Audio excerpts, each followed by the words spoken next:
நிலா போன வேகத்திலேயே திரும்பவும் சோழன் வீட்டுக்கு வரத்தான் போறாங்க அப்படின்னு நினைக்கிறவங்க மறக்காம நம்ம வீடியோக்கு லைக் பண்ணிட்டு கமெண்ட்ல சொல்லுங்க. இப்போ பார்த்தீங்கன்னா நிலாவை வந்துட்டு பல்லவன் கூப்பிட்டுட்டு போகிறாங்க. எங்கே நீ போகிறீங்க, நான் உங்களை கொண்டு வந்து விட்டுடுறேன் சொல்லுங்க அப்படின்ட்டு கேட்குறாங்க. வேண்டாம் பல்லவா நீ போ, நான் போய்க்கிறேன் அப்படின்னு சொல்கிறாங்க.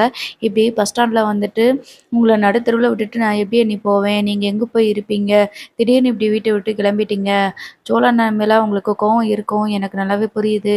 நீங்கள் டிவோர்ஸ் வாங்கிக்கிட்டீங்க, இனிமே உங்கள வந்துட்டு சோழன் கூட சேர்ந்து வாழுங்கன்னு சொல்லிட்டு யாரும் சொல்ல போகிறதும் கிடையாது. உங்களோட ஃபீலிங்ஸுக்கு வந்து நான் மதிப்பு கொடுக்குறேன் அண்ணி. அதுக்காக இப்படியெல்லாம் விட்டுட்டு போக முடியாது அண்ணி. இத்தனை நாள் பழகுன பழக்கத்துக்கு நீங்கள் எனக்கு ஒரு அம்மா மாதிரி என்னைய பார்த்துக்கிட்டீங்க. எனக்கு நல்லது கெட்டதுன்னு எல்லா விஷயமும் எனக்கு சொல்லிக் கொடுத்தீங்க. இந்த சூழ்நிலையில விட்டுட்டு போகணும் அப்படின்னு சொல்லும்போது எனக்கு கஷ்டமா இருக்குது அண்ணி அப்படின்ட்டு சொல்கிறாங்க. இல்லை பல்லவா நான் போய்க்கிருவேன். நான் திவ்யாவோட கம்பெனிக்கு தான் போக போகிறேன். அதனால நீ போ அப்படின்னு சொல்கிறாங்க. இல்லை நீ நான் வந்து உங்களை கம்பெனியில் இறக்கி விட்டுட்டு போயிடுறேன், ட்ராப் பண்ணிட்டு போயிடுறேன் அப்படின்னு சொல்கிறாங்க. சரின்னு சொல்லிட்டு பல்லவனையும் கூப்பிட்டுட்டு நம்ம நிலா வந்து பார்த்திங்கன்னா திவ்யாவோட ஆஃபீஸ்க்கு போகிறாங்க. அங்கே போயிட்டு பல்லவன் கிட்ட வந்துட்டு நீ போயிட்டு வா பல்லவா அப்படின்னு சொல்கிறாங்க. இல்லை நீ இனிமேல் நீங்கள் திருப்பி அந்த வீட்டுக்கு வரவே மாட்டிங்களா, நம்ம சந்தோஷமாக இருந்த நாட்களில் திருப்பி வராதா நீ அப்படின்ட்டு கேட்குறாங்க.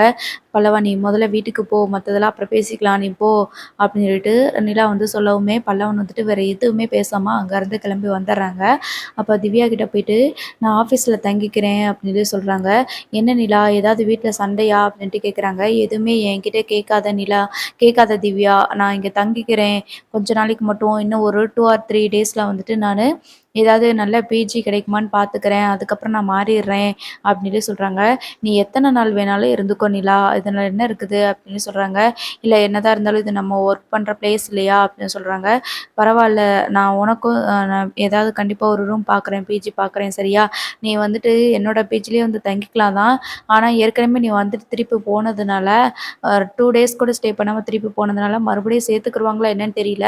பட் எனக்கு தெரிஞ்சவங்க கிட்டலாம் ஃப்ரெண்ட்ஸ் கிட்டலாம் சொல்கிறேன், நம்ம கம்பெனி ஸ்டாஃப் கிட்டேயும் சொல்கிறேன் அப்படின்னு சொல்கிறாங்க. ரொம்ப நன்றி திவ்யா, நான் இங்கேயே இருந்துக்கிறேன் அப்படின்னு சொல்லிட்டு அடுத்த பிஜி ரூம் பார்க்குறது வரைக்கும் நான் இங்கே இருந்துக்கிறேன் அப்படின்னு சொல்லி சொல்லிடுறாங்க. அதுக்கப்புறமா திவ்யா இருந்துட்டு நீ கோவத்தில் இருக்கிறன்னு தெரியுது, ஏதோ கவலையில் இருக்கிறன்னு புரிஞ்சுக்கிட்டேன் நல்லாவே, ஆனால் என்ன ஏதுன்னு சொல்லிட்டு நான் எதுவும் கேட்கல, உனக்கா தோணுச்சுன்னா நீ சொல்லு, அது வரைக்கும் நான் உங்ககிட்ட எதுவும் கேட்க போகிறது கிடையாது, உனக்கு ஏதாவது தேவைப்பட்டா சொல்லு நிலா அப்படின்னு சொல்கிறாங்க. அதெல்லாம் ஒன்றும் வேண்டாம் திவ்யா அப்படின்னு சொல்லிட்டு நிலா வந்துட்டு ஆஃபீஸில் இருக்கிற ஒரு ரூமில் போயிட்டு ரெஸ்ட் எடுத்துட்டு இருக்காங்க. அப்போது அவங்க எல்லாருமே வந்து ரொம்ப ஹாப்பியாக இருக்கிறதெல்லாம் வச்சு நினச்சி பார்த்துட்டு இருக்கிறாங்க. வீட்ல எல்லாருமே ஒண்ணா பொங்கல் கொண்டாடினது, தீபாவளி கொண்டாடினது, கோவிலுக்கு போனது அப்படின்னு சொல்லிட்டு எல்லாத்தையுமே யோசிச்சு பார்க்குறாங்க. அது மட்டும் இல்லாம இந்த குடும்பம் எல்லாருமே நம்ம மேல பாசமா இருக்காங்களே!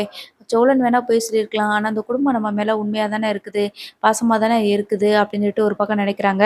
இன்னொரு பக்கம் பார்த்தீங்கன்னா, அந்த அவங்க வீட்ட விட்டு வெளியில வரும்போது கல்யாணம் வேண்டான்னு சொல்லிட்டு வெளியில வரும்போது, இந்த சோழன் கூட்டிட்டு போயிட்டு கல்யாணம் பண்ணது, அது எல்லாத்தையுமே யோசிச்சு பார்க்குறாங்க. இல்ல சோழன் நம்மள ஏமாத்தி தானே கல்யாணம் பண்ணியிருக்கிறான்.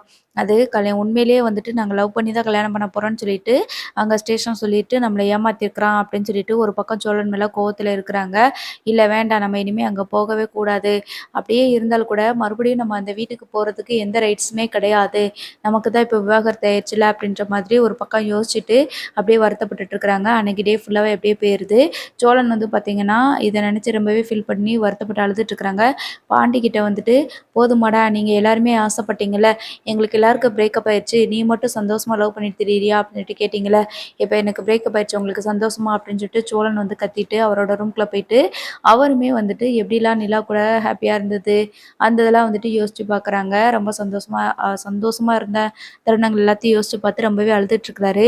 அவ்வளோதான், இனிமே நான் வந்து நிலா கூட சேரவே முடியாது, அவ்வளோதான், என் வாழ்க்கையே முடிஞ்சு போச்சு, இனிமே என்னோட வாழ்க்கையில நிலா இல்லை அப்படின்னு சொல்லிட்டு இனிமேல் நான் எப்படி வாழ போகிறேன் அப்படின்னு சொல்லிட்டு ரொம்பவே வந்து ரூம்குள்ளே வந்து கத்திக்கிட்டு அழுதுகிட்டு அப்படியே இருக்கிறாரு. ஸோ அன்றைக்கி நைட்டு ஃபுல்லாகவே வந்துட்டு இப்படி தான் போயிடுது. மறுநாள் காலையில் பார்த்தீங்கன்னா நம்ம நிலாவோட ஆஃபீஸ்க்கு வந்துட்டு ராகவ் வந்து வராரு. ராகவ் வந்ததுமேனு திவ்யா இருந்துட்டு, "வாங்க ராகவ்" அப்படின்னு சொல்லிட்டு கூப்பிட்டுட்டு உட்காந்து பேசிக்கிட்டு இருக்கிறாங்க. அப்போது நிலா வராங்க. நிலா வந்ததுமேனு, "என்ன ராகவ் இங்கே வந்திருக்காங்க?" அப்படின்னு சொல்லிட்டு திவ்யாவை பார்த்துட்டு, "என்னாச்சு?" அப்படின்ட்டு கேட்குறாங்க. "இல்லை, ஒரு கிளையண்ட் மீட்டிங் இருக்குது, அதை பற்றி பேசுகிறதுக்கு தான் வந்திருக்கிறாங்க" அப்படின்னு சொல்கிறாங்க. "ஓ அப்படியா, ஓகே" அப்படின்னு சொல்லிட்டு பேசிட்டு இருக்கிறாங்க.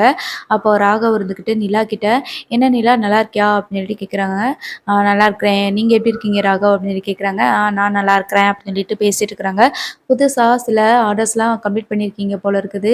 நல்லா உங்களுக்கு உங்களோட கம்பெனி வந்துட்டு நல்லா ரீச் ஆயிரும் அப்படின்னு சொல்லிட்டு நிறைய விஷயங்கள ஷேர் பண்ணிட்டுருக்குறாங்க. அப்போது நிலா கிட்ட வந்துட்டு நான் ஒரு விஷயம் கேள்விப்பட்டேன் நிலா அப்படின்னு சொல்லி சொல்கிறாங்க. நிலா இருந்துக்கிட்டே என்ன ராகவ் சொல்லுங்க அப்படின்ட்டு கேட்குறாங்க. அதான் சோழனுக்கும் உங்களுக்கும் டிவோர்ஸ் ஆயிடுச்சு போல இருக்குது அப்படின்னு சொல்லி சொல்கிறாங்க. யார் சொன்னா உங்களுக்கு அப்படின்ட்டு கேட்குறாங்க. நான் வந்து உங்களை எவ்வளோ லவ் பண்ணுறேன்னு சொல்லிட்டு உங்களுக்கு புரியாது. நீங்கள் உங்களோட ஒவ்வொரு அசைவுகளையும் நான் வந்துட்டு நோட் பண்ணிக்கிட்டு தான் இருப்பேன். எனக்கு நல்லாவே தெரியும் உங்களுக்கும் இந்த சோழனுக்கு வந்துட்டு டிவோர்ஸ் ஆயிடுச்சுன்னு சொல்லிட்டு எனக்கு நல்லாவே தெரியும் அப்படின்னு சொல்லி சொல்கிறாங்க. அது என்னோட பர்சனல், அதை பற்றிலாம் நீங்கள் எதுவும் பேசாதீங்க. இப்போ கம்பெனியில் வந்தீங்கன்னா இதை மட்டும் பேசிட்டு போங்க அப்படின்ட்டு சொல்கிறாங்க. இல்லை நிலா, இனிமேல் நான் உன்கிட்ட தாராளமாக பேசலாம்ல.